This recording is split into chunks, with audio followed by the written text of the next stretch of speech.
up, guys and ghouls? Welcome back to another episode of Fright Mic. And if you're new here, welcome. I'm Sam.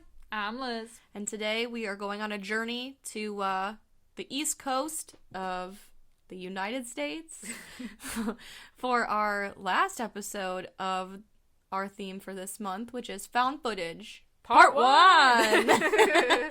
So saddle up because we are going to Poughkeepsie for none other than 2007's The Poughkeepsie Tapes. Dun, dun, dun.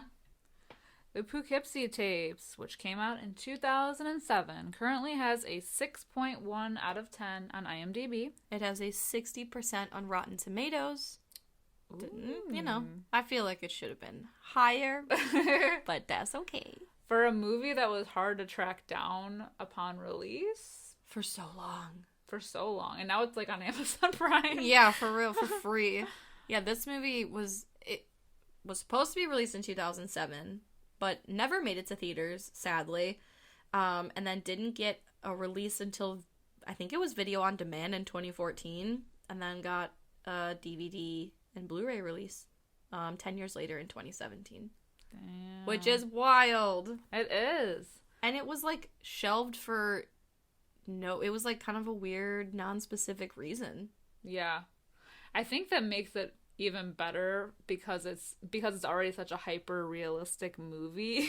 Yeah. That the fact, and it's not like a real documentary, but they make it out to be like that kind of like exactly. Almost like a Forensic Files kind of thing. Yeah.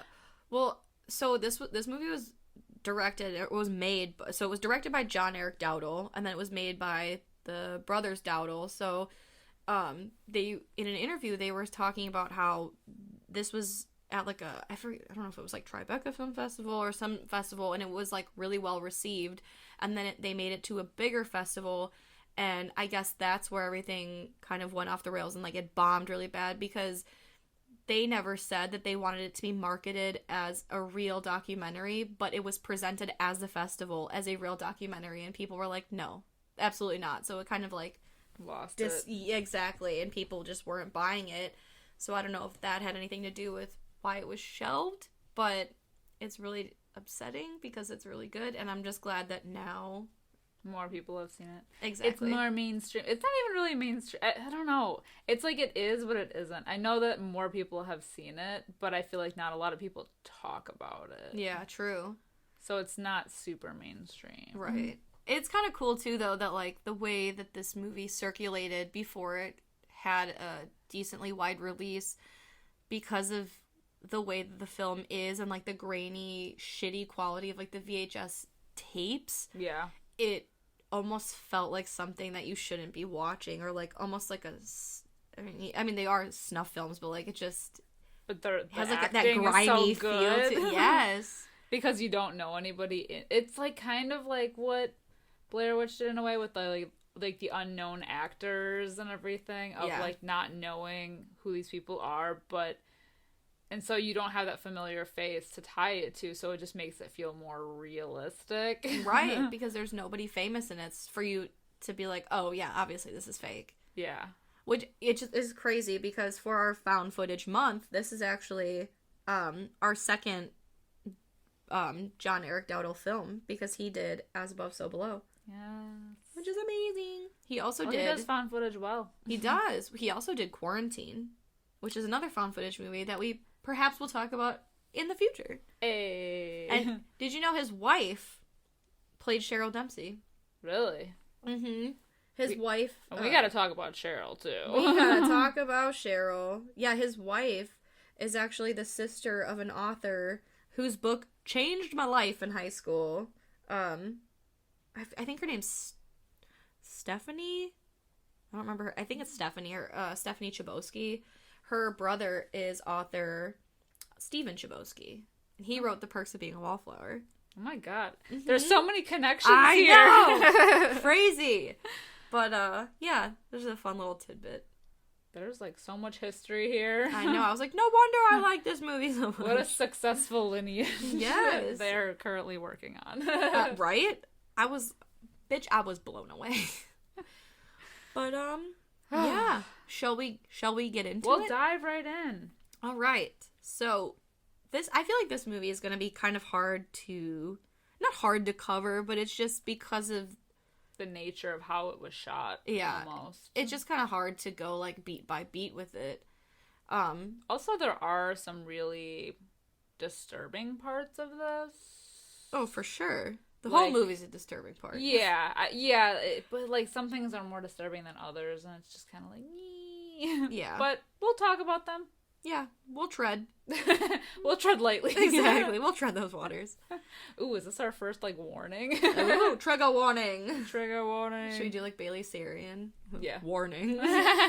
This episode contains descriptions of violence. Yeah. Kinda. I mean, we talked so much about violence. that. We talked about the mannequin in fabric. I feel like we can't get any lower than that. I mean, that's true. God. Oh. That fucking mannequin. Yuck. Ugh. Okay. Cheryl Dempsey. Poughkeepsie Tapes. Boom. The movie starts with Cheryl Dempsey's funeral. She is buried. And then later in the evening, through night vision, we see somebody dig her up and then pull her body out of the grave. Grave robbing. Boom. Cold open? Now, this whole movie is shot in like a documentary style. Like they're making different parts essentially to each section to kind of form this like story of this killer. So part 1 is called The Tapes. And it's here where we're like brought to the house where the tapes were found, and the FBI is doing this like full-blown investigation of this killer who has all these tapes of all these like different crimes he's committed and murders. And all the tapes are in like numerical order, I guess, or some sort of like number, like I don't want to say chronological, but yeah, like they're numbered, each tape, so sequentially. And that's what I'm looking for. And they have that poor guy, so they're like kind of throughout interviewing like different officers who worked on the case, and they have that poor guy who like had to go through and watch every single tape. Yes. Oh yeah, so he's like, I am the only one who has watched every single hour of every single tape. He's like, and I couldn't sleep, and he's like, one night I brought some of the tapes home, to work on them, and unbeknownst to him, his wife had watched about half an hour of one of them. He's like, it was about a year before she let me touch her again. That's like, what's on those tapes. Like, rough. Yeah. So that's crazy. They also show like kind of footage of them going into they like kind of go ahead a little bit to where they found where the killer ended up living, like residing. And there were like bodies found in his backyard and just a whole slew of tapes involving this Cheryl Dempsey person. Yeah. There was also some stuff that involved, I don't know if this is like his early work, but it involved like balloon stuff. Oh, the balloon fetish tapes. Yeah, so it was like this girl, I don't know, it was like kind of like Betty Page-ish, and she like was told to blow up a balloon, sit on it, and then bounce on it till it popped, and he was like yelling at her. He was like, "Pop it!"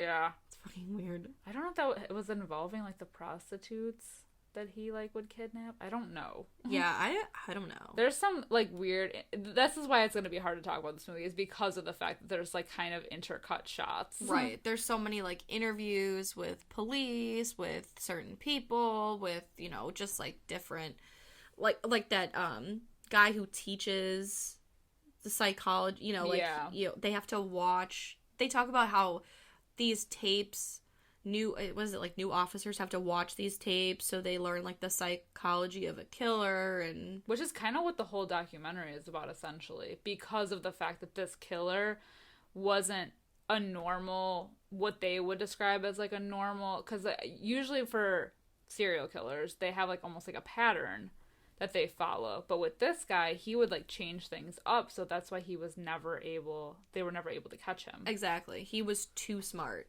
Yeah. Like, he was unprofilable. Yeah. Because of the different things. He never had a pattern. He never had, like, a thing that was repetitive enough to be caught. Exactly.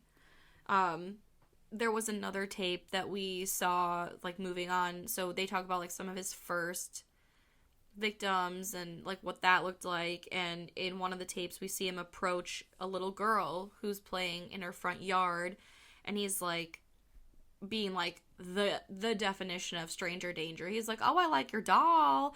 And she's like, "Oh, I'm not supposed to talk to strangers." And he's like, "Well, you're also supposed to have good manners, you know." And he's like, "Oh, do you want to see what my camera looks like, or like do you want to see through my camera?" And like, it was just creepy. Like, at one point he tells the little girl, he's like, "Well, if I was the big bad wolf, there's nothing you can do about it." And just like super creepy. So creepy. And it's broad daylight. He ends up what is so great about this movie, I mean, not great, but like what's great about this movie is that like all of the tapes that we see it's the killer made it. So a lot of the stuff is implied, or you know, like not even all of the stuff that it like we don't see him hitting this little girl over the head, but we hear it. So it's implied that he kidnapped her. Exactly. So he like hits her over the head and puts her in the back of his car in broad fucking daylight and gets away. And they talk about when they found her body 50 miles away with blunt force trauma to the head. And in an interview with her parents, we find out that she was only 8 years old, and he not only murdered her, but he raped her. Yeah. And that was his first. Yeah. So that was early. Yeah, that was his early work. I think that was like what the one guy, he was like, "Oh, and he was just getting started," or like he was just warming up at this point. And this is like these are the tapes that they show the like the onboarding officers. Yeah, imagine you're in training for a new job. You know, you always get those like super shitty 80s like, "Hi, welcome to Shenanigans. Here, you know, we're a team player." This is the shit that they show. These are the orientation tapes. And you can see people in the classroom like squirming already, and it's crying. Like, this is the beginning of the movie. Yeah, you ain't seen nothing yet. Which brings us to the next part, when he's like, you know, part 3, which is like him getting better. And it's another shot of the killer getting a ride from a couple. He's filming this whole thing, and he kind of like they kind of question him about the camera, because he's like claiming that his car broke down or whatever. He gets in the back seat of their car, and they're like, "Oh, why are you taping?" And he's like, "Well, you know, I'm just documenting my journey." Yeah, my trip. Yeah, and so they're like talking for a while, and out of nowhere, he just completely knocks the driver out, the man that's driving the car, and the car ends up crashing. And he does that like weird camera shot of like he like chloroforms the wife, but it's like the way he's holding the camera, which makes it unique. Like he was planning the whole thing where he could like flip the camera around to show only her, in such a way while he was doing it. Like, it was like this big production. Yeah, so like the guy that had been given the task of watching all the tapes, he notes that. He's like, you know, this guy is a pro, because he had to have practiced that, because he's in the back seat, and with one hand he has to reach like around her to chloroform her, and with the other hand has to reach around her the other way and hold the camera like backwards in front of her, in such a way to get her face on the camera. But not his. Exactly. Because we never see his face. Never. Well, we see one clip. Yeah. But you don't see his full face. So that's what they talk about right after this incident, because they do, they show in the tape the wife waking up, and he's like telling her, he's like, "Oh, wake up, I have something to show you." And you see her husband's like head is sewn into her torso, almost like a C-section. Yeah. It's so gross. And like her head is like, his head is sewn into her belly. And they talk about when they found this couple, so they were using possible routes. They figured out the couple was coming from Pittsburgh going to Poughkeepsie, and there's only 3 possible routes they could have taken. So they tracked down like every single gas station along those routes. The footage of him. Exactly. And they found one piece of footage from a gas station, and he was at a pump covering his face using sign language, and he signs the word "Red House." And they talk about how they found one of the bodies of the couple behind this place called the Red House Inn or something. Yeah. And they noted that this guy is not only a complete psychopath, but he's highly intelligent in the fact that when they found that video footage, he had signed that before he had killed that couple. He was so confident. He was on his it. plan He had a would plan. go through. Yes. So then, I think that's when they talk about, like, the missing girl's body. Yeah, he was, like, cut up. Ended up killing another girl and chopping up her body, and that's when he like kind of changed up his game a little bit from the beginning, because he took the girl, chopped her body up, and buried her in 2 different counties. I think 5 different counties. Was it Wasn't 5? it? It was. I just remember that it was like one piece was here, one piece was there. Something, because that lady was talking about, like, oh, well, he obviously knows, like, that how bureaucracy works, because none of the counties talk to each other.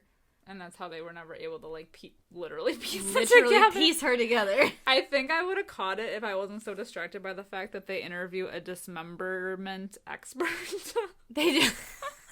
Literally, his title is dismemberment expert. And I'm like, I could do that. Is that a real thing? How do I get that job? Yeah. That seems like something like, what do you want to be when you grow up? Oh, I be a dismemberment expert. You know, I'm fascinated with the body, parts of it. Right. Specifically the parts when they're not together. Like, I need to know.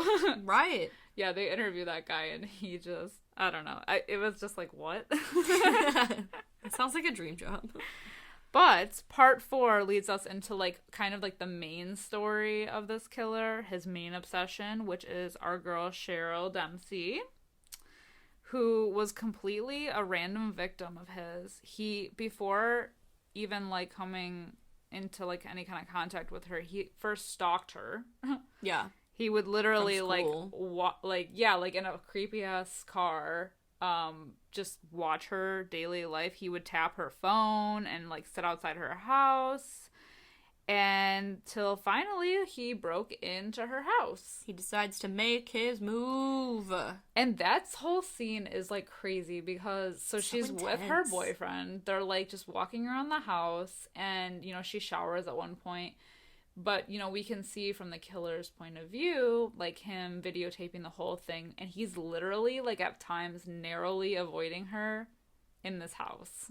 He's outside of her freaking shower curtain. Like, all that is separating them at one point is a fucking shower curtain. Yeah. It's nuts. Like, he, like, hides in the closet when she's changing. Oh my fucking God. That scene. Yeah. I have a closet phobia, first of all. I do. I have a walk-in closet, but I've just been, like, my whole life been scared of closets. Who isn't? They're kind of just, like, inherently creepy. Yeah. But yeah, she's in the shower, and he is outside of the shower curtain, like, literally just, that's all that's separating them. And then he decides to set a camera up on a shelf. And first of all, if this is happening in the 90s, that's a big ass fucking camera. How do you not notice that there's a camera? Anyway, he, like, sets it up on a shelf so that way he can see her bedroom, and he hides in the closet and does not close the door all the way. And she comes out, and she's standing right outside of the fucking closet, and you can see his face. You can. In the dark, because he's wearing a mask, like a plague doctor mask. And you can see it, and he's just fucking watching her the whole time. And I hate that. It's so uncomfortable. It's so eerie. And, like, her boyfriend comes in, because he moves, like, her clothes, too. And she's like, why did you move my clothes? And he's like, I didn't. And she's like, red flag. Yeah, you did. But yeah, then it cuts to, like, nighttime, and he slithers on out. The couch scene, too.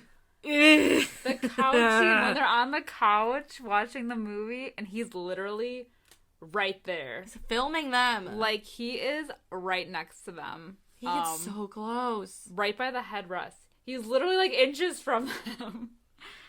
Oh my God. It's so uncomfortable. It's just, like, so crazy. So then, like, they wake up, he's behind the couch, and, like, all of this, like you said, he's narrowly getting, like, avoiding being caught. Mm-hmm. Because it's, like, hiding in the closet, first of all, what kind of immense trust do you have that she doesn't need anything from that closet? You know, or, like, hiding behind the couch. So she tells... He's just a really good planner, I think. Yeah, he's like a ghost. He is. So, like, she tells her boyfriend, Tim, oh, can you take the dishes into the kitchen? Which is where he gets attacked. And Cheryl sees it. And so then it leads to that tense scene of, like, him chasing her. And you just see, like, through a shadow. Because, again, everything is all his perspective. So you just see in the, like, way of a shadow, him, like, basically beating her over the head till she passes out. And then he goes back into the kitchen and attacks Tim. And we find out that he is brutally dismembered. Like, they find out Tim's head was, like, or we find out, so Tim's head was crushed in. Then we find out he was cut, they said, from anus to throat. Booty hole to chest. Exactly. His guts were strung out like Christmas lights, and his genitals were found in a drawer. Overkill. Real aggressive. Yes. Overkill to the max. And he ends up kidnapping Cheryl. But we do find more, and they found more tapes. They kind of go through some more tapes of Cheryl being tied up in a very unnatural position. Like, this looks... It's hogtied. Literally hogtied. Yeah. Like, just... Yeah, it's rough. And, like, I gotta give props to this actress because... Man. Well, that's what... Luke and I were talking about this last night because I was like, man... So, obviously... Like I said earlier, the director's wife plays Cheryl. And I was like, how would you go about being like, hey, honey, I have an idea. How about we hog tie you and put a ball gag in your mouth and we'll go for it. And we're going to mentally unravel you. Yeah. Because that's what he does. He hog ties her and taunts her until she's near the point of just, like, a mental breakdown. Yeah, and so, like, at that point, he's like, what's your name? And she says Cheryl Dempsey, and he's like, no, it's Slave. And he basically, like, beats it into her until she's like, no, my name is Slave, my name is Slave. So he's just, like breaking her down mentally, physically, emotionally, everything. And brainwashing her. But, yeah. And the cops also note that because, you know, with, like, the more tapes that they find of the killer, he gets more theatrical, where he's actually dressing up in costume and, like, being, like, overkill, whatever. So it's more of, like, a show to him. But in between all of this, he's just, like, brainwashing the shit out of poor Cheryl. Yeah, and one of the tapes shows Cheryl, so, like, in the killer's basement, and her hands are chained up behind her back, but, like, where they're, like, I don't know how to describe it. They're stretched, like, not over the shoulder and back, but, like, straight back, yeah. And they're chained up that way, and the killer comes in still dressed. He's got, like, the plague doctor mask on. He has a cape. It's just, like you said, it's very theatrical. It's like a stage... Like a performance. Yeah. And he comes in, and he tells Cheryl that... Oh, because she's like, I want to see my mom. And he's like, you can't. Your mom's dead. I killed your whole family. And she starts crying. And he tells her, like, oh, he's all she has left, and she starts sobbing, and he takes her, and he shoves her head over and over again into a thing of water until she tells him that she's happy that he killed her parents. And is forcing her to call him master. Exactly. It's, like, completely fucked. It's a mess. Meanwhile, the locals are searching for Cheryl, you know, because at this point she's been missing. And this is that intense scene when we see, again, from the killer's perspective, him going up. Literally, it's like there's like a search party going on, and he walks straight up to Cheryl Dempsey's mom, who's, like, standing in her yard, and says something like, oh, you know, so sorry about what happened, you know, whatever I can do, whatever. I don't even remember what he says, but he ends up starting to, like, smile and laugh, and you can see in her mom's eyes that she knows that it's him. Yeah, and she's like, wait. Like, but she knows because he's doing the laughing thing. Like, the balls on this guy. I know. Literally walks right up to her fucking mom. Yeah. And so in an interview with the mom, she realized, she's like, I play that instance over and over again in my head, and I let him get away because I was scared. But what do you do in that moment? You're frozen. Right. Fear. I mean, you memorize the shit out of his face. Exactly. It's fucking crazy. And this guy who's so careful with everything, like always to conceal his face, would just walk right up to her in broad daylight with no disguise. And that's just one of like the problems that I had, is that because he's such a careful, calculated person, for him to do something like so reckless is like a little weird. But at the same time, the scene is like so disturbing. Exactly. But also, I guess, how do we know that he's not wearing a mask? But then why would he be wearing a mask in broad daylight too? And also, how would she not remember what he looked like if he wasn't? True. Because I feel like they don't go off of that, really. I mean, I think they show some sketches of him. But I think that's only from what they've got from the surveillance footage, right? Yeah. So it's like... But that's the thing, because the brain does weird things when it's in that sort of moment. Yeah, like, I remember somebody told me once that, they got in a car accident and they could remember what song was playing on the radio because it was so, traumatic. But I have been in a few car accidents, like the really bad one I got in on Valentine's Day. My dad was driving. I don't remember anything about it other than my stepmom screaming that somebody was going to hit us before it happened. Yeah. So it's just, what if her brain just like blacked out and didn't remember what you never know. But the balls on this guy. Yeah, to do something so reckless. And that actually leads into like the part 5, which is like his new MO, because like we said in the beginning, this guy is not, he doesn't follow a pattern, so he had to switch up his game, essentially. So he turns to killing prostitutes while disguised as a cop. Yeah. And because of where he ends up dumping a majority of the bodies, he is dubbed the Water Street Butcher. Ooh. Yee. And then we get a few tapes of like him catching prostitutes and pretending to arrest them. And then there's a tape where Cheryl, so at this point Cheryl, her name is Slave, she's calling him Master, and he's put her in like a wench costume with a mask. A creepy mask. It's like a doll mask almost. It's like a woman's face with long brunette hair, and she's wearing that. And so in this one tape specifically, we see there's a prostitute, and she's trying to get out, and Cheryl's just like against the wall, like, oh, don't do that. He won't like that. And she's trying to like get out, and he comes into the room, and he like ties her up to a beam or like a pole. And at this point, he's like, I'm not going to kill this person. You need to kill her. And he has Cheryl kill the prostitute by slitting her throat. Yeah. And it's just that, even that is creepy because of the way she does it. She just does it so like quick and then just backs away. Like, ooh. Yeah. And she's just like a broken person at this point. Yeah. If you were to see these clips, yeah, like out of context, they're so, and I know they're meant to be disturbing, but they're so disturbing. Because they're so realistic and so like snuffy. Yeah, definitely snuffy. And very snuffy. And grainy. Yeah, like, yeah. And they're all kind of like warped in that way. Like the color comes in and out and they're all fuzzy. Yeah, and even the like, what would you call it? Like the setting, I guess, like in this like grungy basement, it's all just so believable and like crazy. Yeah.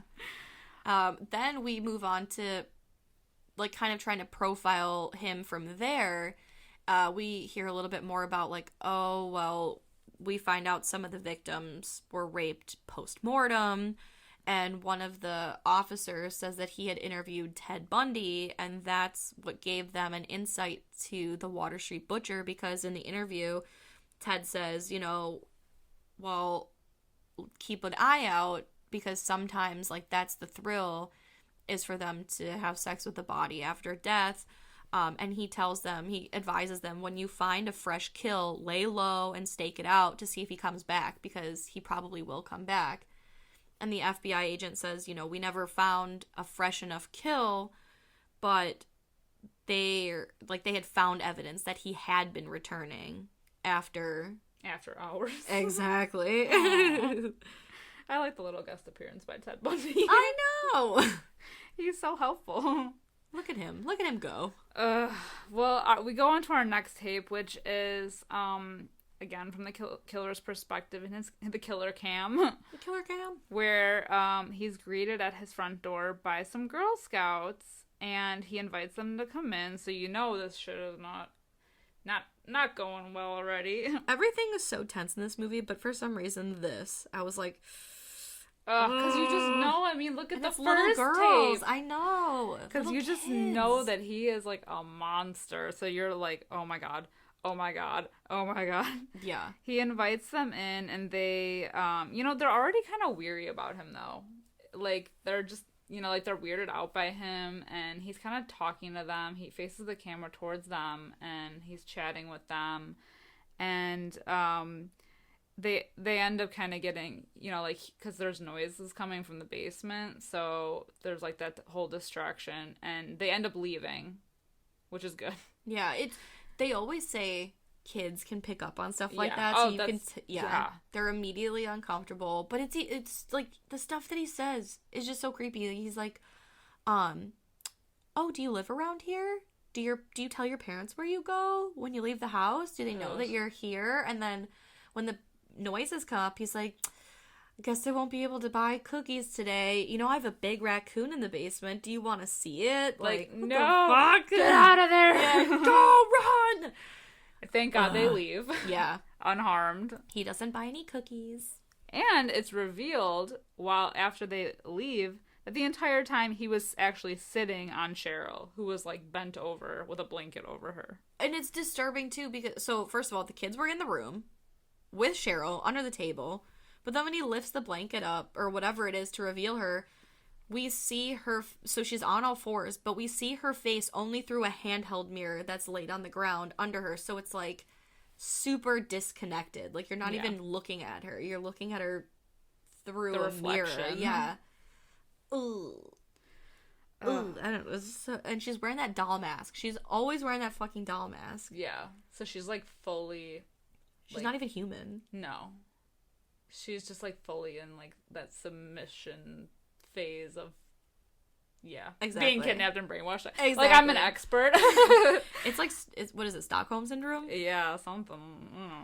Well, the police end up finding more bodies. They kind of go over that, but at one of the victims' house, they were able to pick up on some DNA prints on a glass. Ooh. Which is not like our killer, who has been so careful up to this point. Has been, other than approaching the mom. True. So they end up running the prints, and they end up finding a match with a cop named Jim Foley. And it turns out Mr. Foley has been in the locations where some of these murders have been taking place. And it's, even more suspicious that he is a policeman who has been driving around in an unmarked vehicle who is known to pick up prostitutes. Yeah, he's got a history. So it ain't looking good for old Jimbo. And he has no alibi. And he has, like, stolen jewelry or something in his car. Yeah, from the victims. And, like, they said there was, like, they found bloodstains or something coinciding with the victims. So he ends up going to trial. He is found guilty, as he should. Well, And the crazy thing is that his lawyers were like, take a plea deal, and he like refused. Yeah, which is, if you know you're innocent. Yeah. Duh. So it's like he almost wanted it. Exactly. But so he was sentenced to death by lethal injection. And then I just thought it was funny. They even include like a reenactment. Which, it reminded me so much of American Vandal. Oh. But like, while there's a reenactment playing, we hear the actual audio from his execution, and like, he denied like being read his last rites. He denied any last words. He just was ready to go silently into the night. Into that sweet night. Exactly. They even interview his son. Yeah, and his son was like, you know, I couldn't go anywhere without people asking me, like, you know, my name was synonymous, and like I couldn't look at my dad the same. All this stuff. Yeah. But then we find out through, like, there's like text on the screen or whatever, and it says that Jim Foley died at 12:24 a.m. on September 9th, 2001. And then after that, I think it was Jim Foley's partner, like old partner, says that after his death, he received a tape from an anonymous source saying missed one, and he knew right away that they had the wrong guy. And so in a video clip, we see the killer, like the actual killer, our actual psychopath, watching James Foley, like news clips of him being executed at a bar with Cheryl. With Cheryl. Fucking nuts. And she's not wearing her mask. She's just sitting at the bar. Yeah. So, like, her face is plastered everywhere. I know. She's not wearing her mask. How has nobody caught them? I know. Wild. Wild shit. Ugh. The balls. I know. But this is why the movie gets, like, so clever. Is, like, the way that they made it have that, like, realistic feel is, like, you know, if it is a documentary, you're like, oh, I've never heard of the Water Street. Like, I've never heard of any of this.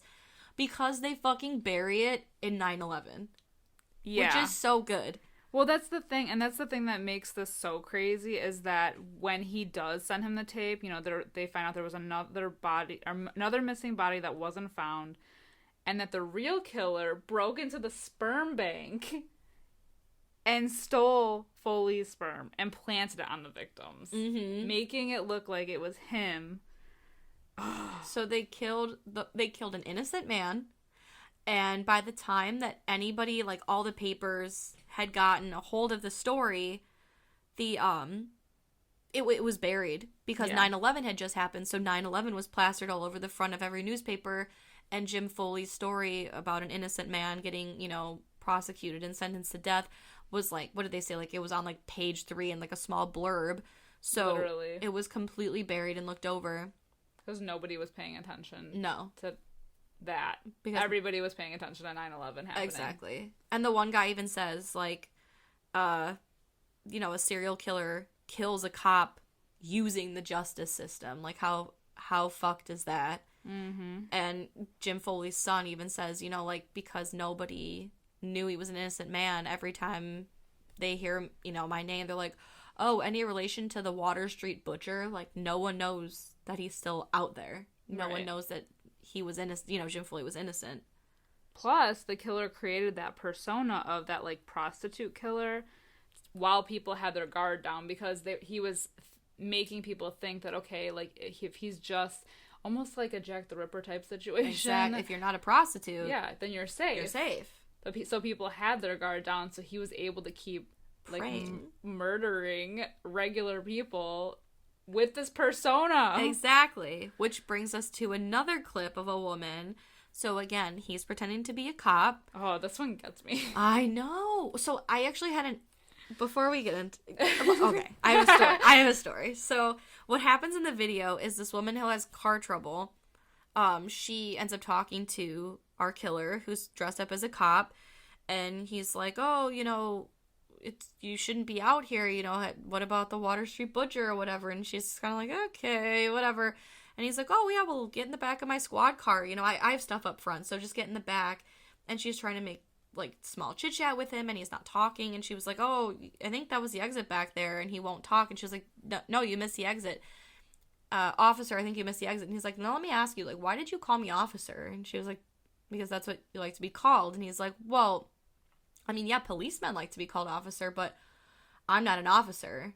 And she's like, I don't get it. It's not funny. And he's like, because I'm dressed like an officer, you think I'm an officer? You know, and so, yeah, he, like, tells her, like, I'm not a cop. Like, you know, you shouldn't trust strangers. You just got in the back of my car, like, whatever. So she, like, realizes she's fucked, and she's, like, begging for her life. And he's like, how about this? I'll pull over. I'll rape you and I'll let you go. And she's like, yeah. Totally. He's like, you're not gonna let me rape you? Are you kidding me? Like, you're not gonna, no, this is not how this is gonna go down. But just that whole scene of her just like slowly realizing how fucked she is. Yes. And she can't get out because she's in the back of a squad car and she's like looking and he's like, I took you think I would leave the door handles on? Oh god, he's such a snake. I know. It's, oh god. And then he's, that's the other thing. He's like, you're not gonna let me rape you. Like, that's not how this is gonna work. And trust me, you're gonna want to be dead for the things that I have planned for you. And her screams. I know. Yeah, that's all you hear. But so my grandpa was Illinois State Police, and his whole thing was stranger danger and, whatever. He told us growing up that there are people that do dress up like policemen that are not actually policemen. And the one time I went on a road trip with a friend to Ohio. And on the way back, she got pulled over. And, he asks for her. She was driving. She gives him all of her shit. He takes it to a squad car, comes back, and he's like, yeah, it's not pulling up. Do you mind getting out of the car and coming into the squad car? And I was like, nope. Oh, fuck. This is the instant. This is the moment. Like, okay, do I run? To my right is just an open field. To the left is just more highway. Like, what do I do? And they were gone for like 20 minutes. It felt like 20 minutes. And my grandpa had just passed away. I was on the phone with my dad the whole time. Like, Dad, I need you on the phone. Just stay on the phone with me. I don't know what to do. It ended up being fine. But still, like, that shit is so fucking scary. Because it does happen. Yeah. And you would never expect it. Yeah. Ugh. And you're trapped. Like, you're trapped, yeah. So, yes. And then, after that, I feel like this is the GIF scene round the world. GIF? Yes. GIF? Yes. This. GIF, I think. Yeah. I'm gonna... Sure. We'll go with it. We just see the girl from the back of the squad car, and her face is super close to the screen. And she has clear tape over her mouth. And... I don't even know how to describe it. Like, what comes around the corner? So it's our killer, and he's wearing, like, a costume. It's like an animal costume or something. But, like, the mask is on in such a way, and the way he's crawling towards her, and she can't see. She's, like, face forward, like, strapped to a pole. And he just, like, slowly, like, slithers his way over to her. It is like a slither. It's so weird. It's because it's the way that he's dressed up, and like the mask is facing the wrong way, and like he's on all fours and not on his knees. Like, he's on his feet but also walking on his hands, like spider or crab walking. Yeah, but like he has a mask, and you don't realize it at first, but it's on the top of his head. But the way that he's moving just makes it look so weird, unnatural. Yeah. Oh, it's so disturbing. Yeah. It's so weird. And then when he finally gets like up next to her, he like slides up next to her, and then we see that the mask is on the top of his head because he has the doctor mask on his actual face, and he's got these needles attached to his finger, and he just slowly sticks them into her neck as she like bleeds out. Ugh. Yeah. That's probably my... I don't want to say my favorite. My favorite kill. But it's my favorite kill. It's the creepiest, I think. For sure. For sure. Yuck. And then we get into this like FBI guy talking about just how highly intelligent this killer is, that he fits every profile. And he starts reading off all these like profiles of like accounts of this guy, like suspect is highly intelligent, suspect probably never finished high school, suspect probably works as a profiler because, whatever, suspect is probably some lowly so-and-so, like, he's white, he's black, so he's old, he's young, right? And that's why they could never pinpoint the kind of killer he was, but they were able to trace the map back to his house. Yeah, the one that the partner. Yes, the one that the partner of Jim Foley received. Yeah. So they were able to find his house. They bring in the entire SWAT. And they, like, break in and can't find a single fingerprint. Like, no, the house has been wiped clean. But they do find the tapes, which is how we all got to watch everything. Which is where we are today. And then they also find a wooden box. And wouldn't you know it, our girl Cheryl was in it. Still alive. Still alive somehow. Exactly. And they talk about, oh, like, they always, you know, people always ask, oh, how did you find the killer? And the guy's like, we actually didn't. He let it, like, he gave it to us. He's the one who told us where to find it. And, you know, the truth is we didn't actually find him. We just found his house. So he's still out there. And then there's a doctor who, after they recover Cheryl and take her to the hospital, he's like, I've never seen anyone, like, where he specifically says, I've never seen a citizen of the United States suffer this much trauma.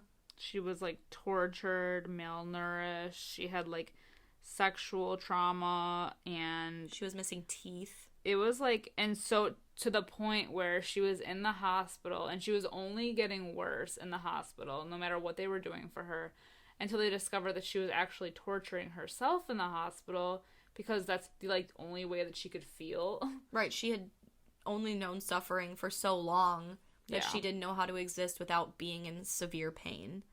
That's so fucked. It is fucked. And then we see they, like, in the documentary, they explain, like, oh, we were finally able to get an interview with Cheryl. And this is so sad because she's just, like, I mean, you saw her before in the tapes, like, she was just, like, a sprightly young thing, just full of life, just hanging out. And now in this, she is broken. Like, she is completely broken. Not even a person. And she just stares at the camera, like, with these big eyes, and she talks, like, barely above a whisper, and she just is like, I don't know what you want me to say. Like, she's so unsure of everything because she's been used to, like, being told what to do and how to feel or, like, whatever, that she just, like, can't make up her own mind and can't, you know, like, she can't think function for herself. Yeah. So it's just, like, so messed up, and she's just, ugh. And then she goes to scratch her head. And we got a nubbin. We got a nub. She's missing the lower part of her arm. Yeah. So it just goes to show how extensive the torture was. Yes. And then it goes on, like, basically the interview was pretty unsuccessful. She just keeps saying, like, I don't know what you want me to say. And then she finally lets out, you know, well, my master, he loved me, and he did everything for me, and he didn't mean to leave me. Someday he's gonna come back for me, and he's gonna take me away. And she kind of, like, smiles at the camera, and then it freeze frames, and it says, 2 weeks after this interview, Cheryl Dempsey took her own life, and in her suicide note, she professed her undying love for her master. And then we come to where we were at the beginning of the film, which is was her funeral, and the body in question was Cheryl's being stolen. Exactly. By our killer, who has since moved on from this town. They did say that there was 27 unrecovered tapes from the collection, so they're not really sure what was on it, why they haven't been able to find them, or why he's, like, concealing those tapes. They're not sure if maybe they revealed too much about the killer himself, or showed the killer, or just he had too many fond memories to let them go. I don't know. The ending of this movie is so badass, and it sets it up so well for, like, a theatrical release, which is so sad that it never made it to the theater, because they talk about, you know, like, oh yeah, the killer was never found. Like you said, he's moved on to some other town, and he's responsible for all the missing people and all the murders. And, you know, if this documentary that you're making ever makes it to a theater, he'll be there. He won't be able to resist, and he'll probably see it as many times as he can. And, you know, we'll try to be at as many screenings as possible, but he'll be there. Ooh, he could be anyone. He could be next to you. He could be that plebe on his phone in the... Exactly. Like, it just sets it up so good. But so that's pretty much how the movie ends, with the exception of after the credits, there is one more clip of a tape. It's a woman with a ball gag on, and it's just her face, and she's like hyperventilating. She's like, like that. And you just hear the killer saying, like, I'll make a deal with you. You'll live as long as you don't blink. And it's just her, like, hyperventilating at the camera, trying not to blink, and then it just cuts. Oh, my God. But, you know what? I don't think this movie needs a sequel, but if they were to ever redo it or make a sequel or something, a follow-up, I want those 27 tapes. I was just gonna say, you want the 27 unrecovered tapes? I want the 27 unrecovered tapes. I want to know. I'm a sick bitch. I do wish, and if they did make a sequel, that we would get to know a little bit more about the killer. Yeah. I like that he's kind of, like, mysterious, and, like, because they couldn't pin him down, like, his profile and everything, and, like, but I just want a little bit more. You know what I wish that they did? Because they made this killer such an elusive creature to tie down, I almost wish that they wouldn't have given him a sex. Like, I wish they would have left it, like, could be a man or a woman. Yeah. You know? I mean, which would be hard to do considering he's on camera. Yeah. And he's overpowering so many people. But, women can overpower people, too. True. You know? Although he wouldn't have been able to set up that guy. Well, I mean, I guess she could have. Yeah. There are ways. Yeah. There are ways. I kind of wish that they would have left it, like, even more elusive. But I guess you have to get something, right? Mm-hmm.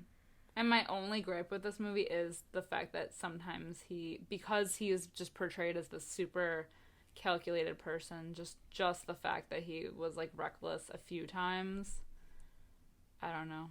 But maybe everything added up so perfectly for him. I know. He was too good. He foiled everybody. But maybe that's, like, maybe him being a little careless just lends a more, like, human side to him, so he's not just, like, an all-powerful, like... He's, like, definitely... It shows his, like, insane side. Yeah, and like his the narcissism. Joker.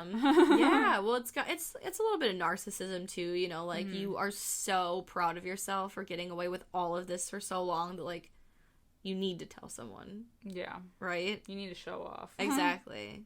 Which is, I think, how all serial killers end up getting caught eventually is... Yeah.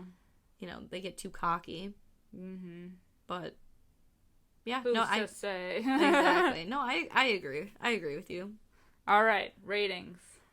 This is a tough one. This is tough. I want to give it, like, a 4.8 out of 5. Oh, damn. It's such a good movie. It is juicy. Yeah. I'm going to go there. I'm going to cheat. I'm going to give it a 4.8 out of 5. 4.8? We're doing points. We are doing points. I can't... because, I don't know. I feel like I will never forgive myself for giving Sleepaway Camp a 5 out of 5. But I've learned my lesson. I've grown from there. Hey, Sleepaway Camp is still enjoyable. Exactly. I do love this movie, though. So I want to give it a 5 out of 5, but I'm going to give it a 4.8 out of 5. I give it a 4 out of 5. That's good. Because I feel like it's so weird. It's like, I think this movie is so well made. It's disturbing. It does what...